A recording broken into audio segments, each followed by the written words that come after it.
Hello বন্ধুরা, কেমন আছো তোমরা সবাই? আশা করি অনেক অনেক ভালোই আছো। আর তোমাদের ভালোবাসায় আমিও অনেক ভালো আছি, কারণ তোমরা আমাকে যে পরিমাণে ভালোবাসা দিয়েছো এবং সাপোর্ট দিয়েছো তা আমি কোনোদিন ভুলতে পারবো না। তাই তোমাদেরকে মজা দেওয়ার জন্য আবারও একটি নতুন গল্প নিয়ে হাজির হলাম। গল্পটি শোনার মতো আশা করি তোমাদের দাঁড়িয়ে যাবে এবং তোমরা হাতের কাজ করতে সবাই হেডফোন নিয়ে বসে যাও। যদি আমার গল্প শুনে মজা পাও তাহলে অবশ্যই আমার চ্যানেলটি সাবস্ক্রাইব করবে। তো চলো বন্ধুরা, আমরা কথা না বাড়িয়ে আসল গল্পে চলে আই। আমার স্বামী রোজ রাতে আমাকে পাত্তা না দিয়ে আমার স্বামীর বড় ভাইয়ের বউয়ের ঘরে চলে যেত। আমার স্বামী তার বড় ভাইয়ের বউয়ের ঘরে যাওয়ার পর থেকে দিদির কান্নার আওয়াজ শোনা যেত। আমি অনেক অনেক জিজ্ঞাসা করার পরও আমার স্বামী আমাকে কিছুই বলতো না, আর আমার স্বামীর বড় ভাইয়ের বউয়ের সাথে সাথে থাকত। একদিন আমি তার ঘরে লুকিয়ে দেখি যে তারা দুইজন তো। আমার নাম রুমনা। আমি অনেক ছোট একটা ধনী পরিবারের মেয়ে ছিলাম না। আমার বাবা একটা ছোট্ট চাকরি করে আমার আর আমার বড় ভাইয়ের লালন পালন করত। আসলে আমাদের ছোটবেলায় আমাদের মা আমাদের ছেড়ে চলে গেছিল। তারপর থেকে আজ অবধি আমাদের বাবাই আমাদের দেখাশোনা করেছেন। আমরা দুই ভাই বোন অনেক বেশি পড়াশোনা করতে পারিনি, কারণ আমাদের বাবার কাছে এত পয়সা ছিল না যে আমাদের বেশি দূর পর্যন্ত পড়াশোনা করাতে পারে। কিন্তু ক্লাস 12 পর্যন্ত আমি গ্রামের স্কুলে পড়েছিলাম। তারপর আমি ঘর সামলাতে থাকি আর আমার বড় ভাই সুরেশও একটা বেসরকারি চাকরি করত। আর দিন চলে যেত মোটামুটি ভাবে। ভাইয়ের উপার্জনের ফলে আমার বাবারও কিছুটা সাহায্য হয়ে যেত। আসলে বাবার উপার্জন এতটা কম ছিল যে সেই পয়সায় ঠিক করে আমাদের সংসার চলত না। কিন্তু যবে থেকে আমার ভাই উপার্জন করতে শুরু করেছে তবে থেকেই আমাদের ভালোভাবে সংসার চলতে শুরু করে। তারপর থেকে আমাদের জীবনে ভালো দিন আসতে শুরু করে, কারণ ভাইয়ের উপার্জিত টাকার পরিমাণ অনেকটাই বেশি ছিল। কিন্তু সমস্যা একটাই ছিল যে সে একটু বেশি রাগী ছিল আর খারাপ কাজে পড়ে গেছিল। প্রায় দিনই আমাদের বাড়িতে নানা রকমের লোক আসত, কিন্তু আমার বাবার কিছুই করার ছিল না, কারণ আমরা তাকে অনেক বোঝানোর চেষ্টা করেছিলাম, কিন্তু সে বোঝার মানুষ ছিল না। এই জন্য আমরা এটা ভেবে ভেবে অস্থির হয়ে যাচ্ছিলাম যে কিভাবে তাকে বোঝানো যায়। ঠিক তখন একদিন আমার মামা আসে আমাদের বাড়িতে। তখন সে বলে আমাদের তার বিয়ে দিয়ে দেওয়া উচিত, তাহলে সে একদম ঠিক হয়ে যাবে। আমাদের তার কথা ঠিক বলে মনে হয়। তার বিয়ে দিলে হয়তো তার ব্যবহারে পরিবর্তন আসবে, হয়তো সে এইসব ভুল জিনিস থেকে বেরিয়ে আসতে পারবে। এই সব কিছু ভেবে আমার বাবা আমার মামাকে বলে যে একটা ভালো পাত্র খুঁজে দাও যাতে আমার ঘরে খুশি আসে, আর তার এই রকম ব্যবহার থেকে আমরা মুক্তি পেতে পারি। মামা অনেক চেষ্টা করে একটা পাত্র খুঁজে বলে যে পাত্রটা অনেক ভালো, মেয়ে অনেক ভদ্র, মেয়েটা অনেক বেশি দূর পর্যন্ত পড়াশোনা করেনি, কিন্তু সে তোমার সংসার অনেক ভালো করে সামলাতে পারবে। সেই জন্য আমার বাবা বলেন আমাদের কোনো জিনিসের দরকার নেই, শুধু সেই মেয়েটা ভালো হলেই হবে, যাতে সে আমার ছেলের আর আমার সংসারটাকে সামলে নিতে পারে। তখন মামা বলে আমরা রুমনার বিয়েটা ঠিক করে দিই, কারণ তোমার তো সেই রকম জমানো টাকা নেই যে বারবার খরচা করতে পারবে। দুইজনের বিয়ে একসাথে হয়ে গেলে বিয়ের খরচও একসাথে শেষ হয়ে যাবে। বাবা বলে যে না, এখনো রুমনার সেই বয়স হয়নি যে সে বিয়ে করে বৈবাহিক জীবন সামলাতে পারে। সেই জন্য আমি কিছুদিন পরে রুমনার বিয়ে দেব। আর রইল বাকি সুরেশের কথা। নেহাত সে খারাপ কাজে পড়ে গেছে, সেই জন্য তাকে বিয়ে দিতে বাধ্য হচ্ছি। তাছাড়া ছেলে মেয়ের মধ্যে অনেক পার্থক্য হয়। ছেলেদের তো ঘর সামলাতে হয় না, উল্টে তার দেখাশোনা করার জন্য একটা মেয়ে চলে আসে। কিন্তু এই মুহূর্তে যদি আমি আমার মেয়ের বিয়ে দিয়ে দিই তবে সে হাজারো সমস্যার মধ্যে পড়ে যাবে। না জানি শ্বশুরবাড়ির ভিতরে তাকে কি কি করতে হবে। সেই জন্য কিছু সময় পরে আমি রুমনার বিয়ে দেব, এখন না। সব শুনে মামা বলে কোনো সমস্যা না, যেমন তোমার ইচ্ছা। যাই হোক, এই সব ভেবে আমরা ভাইয়ের জন্য বিয়ের পাত্র দেখে অনেক ধুমধাম করে ভাইয়ের বিয়ে দিয়ে দিই। আমার বড় ভাইয়ের বিয়ের পর তো যেন আমাদের বাড়িটা অনেক সুন্দর হয়ে গিয়েছিল, কারণ বৌদি আসার পরে আমার ভাই সব খারাপ কাজ করা বন্ধ করে দেয়। সে খারাপ কাজ করার পাশাপাশি সব খারাপ কাজ করা ছেড়ে দেয়, আর সে অনেক মন দিয়ে নিজের কাজকর্ম করতে শুরু করে এবং সব বাড়ির দায়িত্ব পালন করতে শুরু করে। ভাই আমার বাবাকেও কাজে যেতে বারণ করে দেয় আর বলে এখন আমি উপার্জন করি, তোমার এত ছোটখাটো চাকরি করতে হবে না। এখন বাবা সারাদিন বাড়িতে বসে আরাম করে, বৌদি তার সেবা করে, আর ভাই মন দিয়ে চাকরি করে পয়সা উপার্জন করতে শুরু করে। যার জন্য আমাদের সংসার অনেক ভালোভাবে চলে যেতে থাকে। পাশাপাশি আমাদের টাকাও জমতে শুরু করে। এখন আমাদের সুখের দিন ছিল। এভাবেই দিনগুলো পার হতে থাকে। আস্তে আস্তে আমার আর বৌদির মধ্যে এত ভালো সম্পর্ক তৈরি হয়ে যায় যে আমরা বৌদি আর আমি কম একে অপরের বোন বেশি ছিলাম। আমি সব কথা আমার বৌদিকে বলতাম আর বৌদি আমাকে নিজের সব থেকে ভালো বন্ধু মনে করত। সে তার নিজের সব ছোট বড় কথা আমাকে বলতো। আর সে বলতো, তুমি তো আমার নিজের ছোট বোনের মতো। আমার আর বৌদির এত ভালো সম্পর্ক দেখে বাবা আর ভাই অনেক খুশি হতো। হয়তো আমার বৌদি আমার বাবা ভাইয়ের এত ভালোবাসা পেয়ে সে তার বাবার বাড়িতেও যেতে চাইতো না। আমি মাঝে মাঝে ভাবতাম, এ কেমন মেয়ে যে বাবার বাড়ি থাকার চেয়ে বেশি বাড়িতে থাকতে পছন্দ করে। হ্যাঁ, এটাই আমার বৌদি ছিল। সে এই রকমই। হয়তো সে এখানে বাবার বাড়ির থেকে বেশি ভালোবাসা পেত, সেই জন্য সে তার বাবার বাড়িতে যেতে চাইতো না। তাছাড়া তার সাথে এরকম ব্যবহার করতে আমারও ভালো মনে হতো। আর তাছাড়া আমার বাবা আমাদের সবসময় বোঝাতো যে যেমন কর্ম করবে সে রকমই ফল পাবে। আর যদি আমি আমার বৌদির সাথে ভালো ব্যবহার করি তাহলে পরবর্তীকালে আমিও শ্বশুর বাড়ি গিয়ে ভালোভাবে থাকতে পারব। এইভাবেই আমি সবার সাথে মিলেমিশে থাকি। এখন আমার মামা আবার আমাদের বাড়িতে এসে বলে, এখন তো আর কোনো সমস্যা নেই।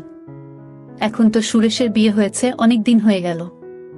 এখন আমাদের রুমনার জন্য পাত্র দেখা উচিত, কারণ এখন রুমনার বিয়ের বয়স হয়ে গেছে। তখন আমার বাবা বলে, এখন আমার রুমনার বিয়ে দিতে কোনো অসুবিধা নেই, কারণ আমার ছেলে ঘর সামলে নিয়েছে আর আমার সেবা করার জন্য আমার মেয়ের মতো একটা বৌমা এনেছে। এখন রুমনার জন্য কোনো ভালো ছেলে খুঁজতে হবে। তখন বাবা মামাকে বলেন, তোমার কাছে যদি কোনো ভালো পাত্র থাকে তবে তুমি বল। তাছাড়া আমার ছেলের জন্য তো তুমি পাত্র খুঁজে বের করেছিলে, আর পাত্রটা এত ভালো যে আমি আজও তার গুণগান করি। এই জন্য তুমি একটা ভালো পাত্র খুঁজে দাও। তখন মামা বলে, খোঁজার কি দরকার আছে, আমার বন্ধুর ছেলেই তো আছে। তারা 2 ভাই। বাড়িতে মা বাবা 2 জন ভাই, মোট 4 জন থাকে। ছেলে একটা বড় কোম্পানিতে ভালো মাইনের চাকরি করে, আর তার বড় ভাইও একটা ভালো চাকরি করে। আসলে তার বড় ভাইয়ের বিয়ে আগে থেকেই ঠিক হয়ে আছে। এজন্য ছোট ছেলের জন্য পাত্র খোঁজা হচ্ছে। ছোট ছেলের জন্য ভালো মেয়ে খুঁজে পাওয়া গেলে 2 ভাইয়ের একসাথে বিয়ে দিয়ে দেবে। সেজন্য তারা আমাকে পাত্রের জন্য বলেছে। তাই আমি রুমনার কথা তাদেরকে বলেছি। সেই জন্য আমার মনে হলো তোমার থেকে অনুমতি নেওয়া উচিত। বাবা বলল, এতে মতো নেওয়ার কি দরকার আছে? তোমার যখন ইচ্ছা ছেলের বাড়ির লোকেদের ডাকতে পারো, আমরা তৈরি আছি। মামা বলল, ঠিক আছে, তবে কালকে ডেকে নেব। পরের দিন আমার স্বামী তার কিছু বন্ধুদের নিয়ে আমাদের বাড়িতে আমার জন্য পাত্র দেখতে আসে। আমার স্বামীর নাম ছিল রমেশ। রমেশকে দেখতে অনেক সুন্দর ছিল, আর ভালো পোশাক পরার জন্য তাকে আরো বেশি সুন্দর দেখাচ্ছিল। রমেশকে দেখে তো আমার হুঁশ উড়ে গেল। আমি বুঝতে পারছিলাম না যে এত সুন্দর ছেলে কি আমাকে পছন্দ করবে।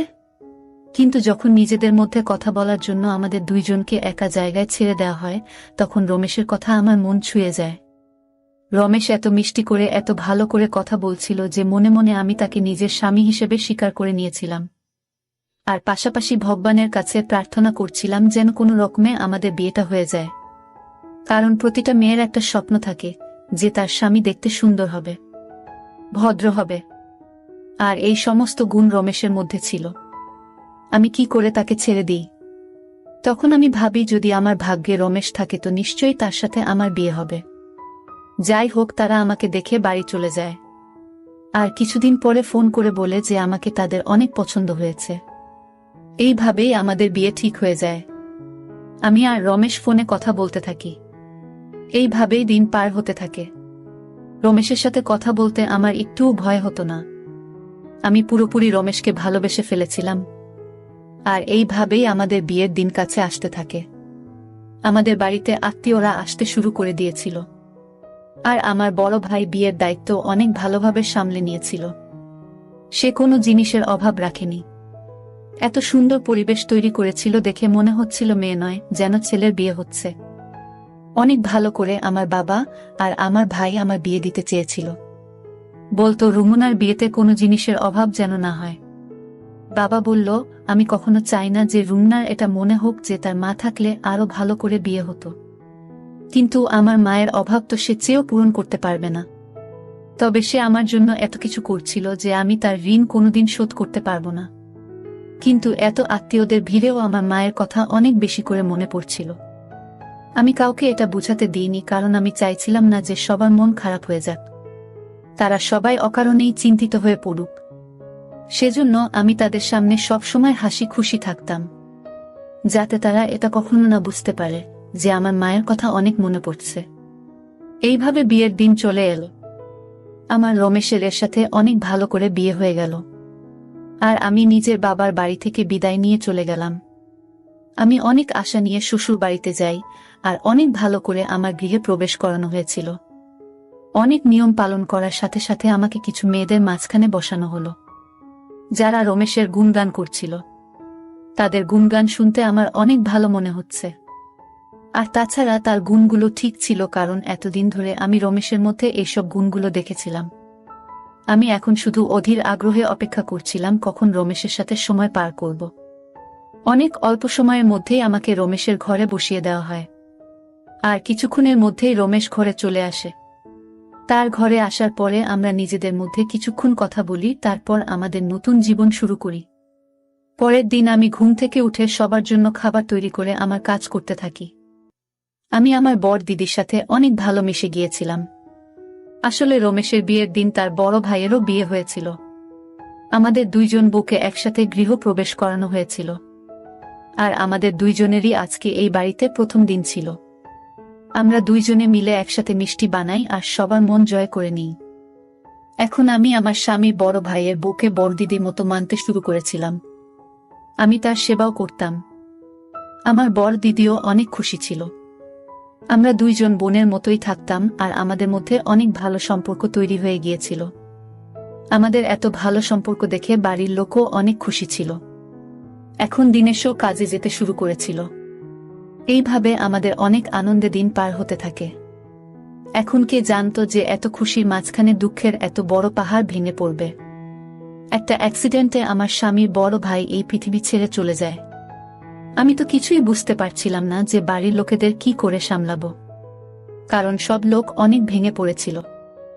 আর কেনই বা পড়বে না, সবেমাত্র বিয়ের 1 মাস হয়েছিল, আর এর মধ্যেই এত ছোট বয়সে আমার বড় দিদি বিধবা হয়ে গিয়েছিল। আমার বড় দিদির উপরে আমার অনেক মায়া হচ্ছিল। আমি কিছুই বুঝতে পারছিলাম না যে আমি কি করে তাকে সামলাবো। আমি কোনো রকমে রমেশকে সামলাই আর বলি, এখন থেকে তোমার বৌদির অনেক খেয়াল রাখতে হবে। আমাদের সেই জন্য কোনোভাবে তার সামনে ভেঙে পড়লে চলবে না। আমাদের সবসময় তাকে ভালো রাখতে হবে। রমেশ আমার কথা বুঝতে পারে, আর আমরা আমার বড় দিদির খেয়াল রাখতে শুরু করি। আস্তে আস্তে সময় পার হতে থাকে, আর আমার স্বামী বড় ভাইয়ের এই পৃথিবী থেকে চলে যাওয়ার 1 বছর হয়ে গিয়েছিল। আমাদের বাড়িতে সবাই বলে যে আমার বড় দিদির বিয়ের মাত্র 1 মাসের মধ্যেই তার স্বামী এই পৃথিবী ছেড়ে চলে যায়, আর তার জীবন শুরু হওয়ার আগেই শেষ হয়ে যায়। তাই সবাই মিলে ঠিক করে যে আমার বড় দিদির আবার বিয়ে দেবে, যাতে সে তার ভবিষ্যৎ জীবনে সুখী থাকে। বেচারির না কোনো সন্তান ছিল আর না স্বামী। সে একলা কি করে এত বড় জীবন পার করবে? কিন্তু আমার বড় দিদি বলে আমি যখন থেকে বিয়ে করে এই বাড়িতে এসেছি, সেই দিন আমি আমার স্বামীকে কথা দিয়েছিলাম, আর আমি যতদিন বাঁচব এই বাড়ির বউ হয়েই থাকব। আর আমি আমার এই কথা সারা জীবন পালন করব। তাতে আমার কোনো সন্তান থাকুক আর না থাকুক। যখন রমেশের সন্তান হবে তখন আমিও তাকে নিজের সন্তানের মতো আদর করব, ভালোবাসব। আমার বড় দিদির এরকম কথা শুনে আমি অনেক খুশি হই। তখন আমি আর রমেশ একটা প্ল্যান বানাই যে আমরা আমাদের প্রথম সন্তান তাকে দিয়ে দেব। সে যেভাবে ইচ্ছা তাকে মানুষ করবে, আর তার সাথে নিজের সারা জীবন পার করে দিতে পারবে। এই ভেবেই আমরা শান্তিতে থাকি। এই কিছুদিন ধরে আমার সামনে অদ্ভুত অদ্ভুত দৃশ্য আসতে থাকে। আসলে আমার স্বামী আমার কাছে আসতো না।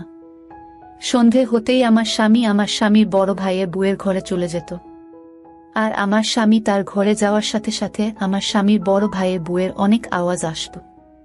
এমন মনে হতো যেন সে কাঁদছে। আমি এটা কিছুতেই বুঝতে পারতাম না যে রমেশ আমার বড় দিদির ঘরে গিয়ে তার সাথে কি করে।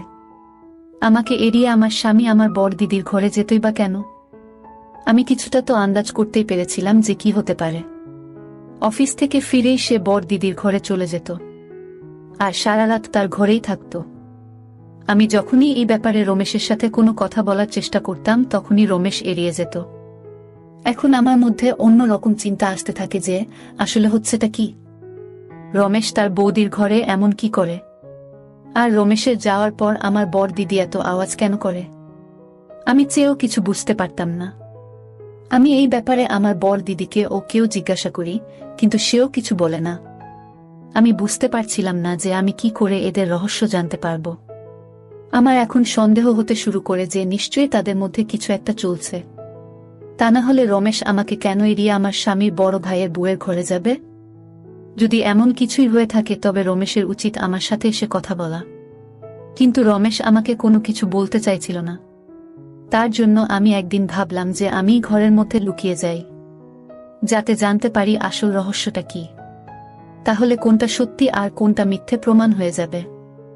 যদি সত্যি এরকম কোনো কথা থেকে থাকে তবে আমি তাদের নিয়ে সবার সামনে যাব। আমি রোজ রোজ আর এইসব সহ্য করতে পারছিলাম না। এইসব ভেবে একদিন আমি তার ঘরে লুকিয়ে বসে রইলাম। কিছুক্ষণ পর তারা যখন ঘরে এলো তারপর আমি যা দেখলাম সেটা দেখে আমার মনটা কেঁপে উঠল। আমি দেখলাম যে আমার স্বামীর বড় ভাইয়ের বউ আমার স্বামীর বড় ভাইয়ের ছবি হাতে নিয়ে কাঁদছিল। তখন রমেশ তাকে আস্তে আস্তে সামলানোর চেষ্টা করছিল। আমি কিছু বুঝতে না পেরে হঠাৎ ঘরের মধ্যে থেকে বাইরে বেরিয়ে আসি। আমাদের হঠাৎ সেখানে দেখে তারা অবাক হয়ে ওঠে। তখন রমেশ বলে, তুমি এখানে লুকিয়ে কি করছো? তখন আমি বলি, আমি জানতে চাইতাম যে আসলে তোমাদের মধ্যে কি চলছে। তখন রমেশ আমার কথায় রেগে গিয়ে বলল, তুমি সত্যি জানতে চাও তো? তাহলে শোনো, আসলে আমার বড় ভাইয়ের অ্যাক্সিডেন্ট তোমার ভাই করিয়েছে। কারণ সে আমার বৌদিকে অনেক আগে থেকে ভালোবাসতে পছন্দ করত, আর তার সাথে বৌদির বিয়ে না হওয়ায় তার রাগ অনেক সীমায় পৌঁছে যায়।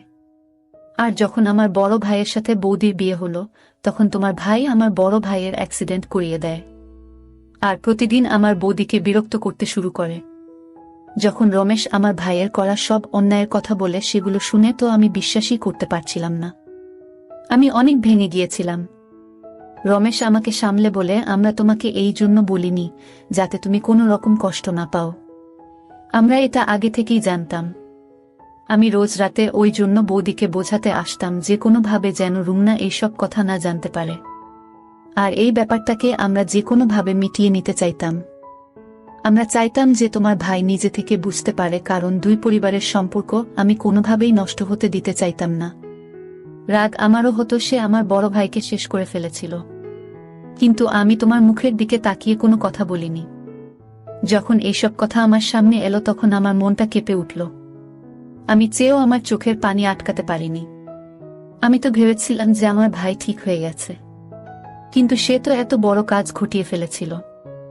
আমি রমেশকে বললাম, তুমি তাকে শাস্তি দেবে কিনা এটা তোমার ব্যাপার, কিন্তু আমি তো তাকে সাজা দিয়ে ছাড়ব। যখন এইসব কথা আমি বাড়িতে জানাই তখন তারা পুলিশকে ফোন করে, আর পুলিশ এসে তাকে গ্রেফতার করে নিয়ে যায়। আমি সৃষ্টিকর্তাকে অশেষ ধন্যবাদ জানাচ্ছিলাম যে তিনি আমাকে এমন একজন স্বামী দিয়েছে যে সব সময় আমাকে বোঝায়, আমাকে সামলে রাখে। আমি তো শুধু শুধু তার উপরে সন্দেহ করছিলাম, কিন্তু সে তো আমার জন্য নিজের বড় ভাইয়ের অপরাধীকেও ছেড়ে দিয়েছিল। আমি রমেশের হাত ধরে তার কাছে ক্ষমা চাই, আর আমার স্বামীর বড় ভাইয়ের বউয়ের কাছেও ক্ষমা চাই। তখন আমার বর দিদি বলে, যা হবার তা হয়ে গেছে, আমরা তোমাকে কথাগুলো জানাতে চাইনি। সেই জন্য রমেশ আমার ঘরে এসে আমাকে সান্ত্বনা দিত।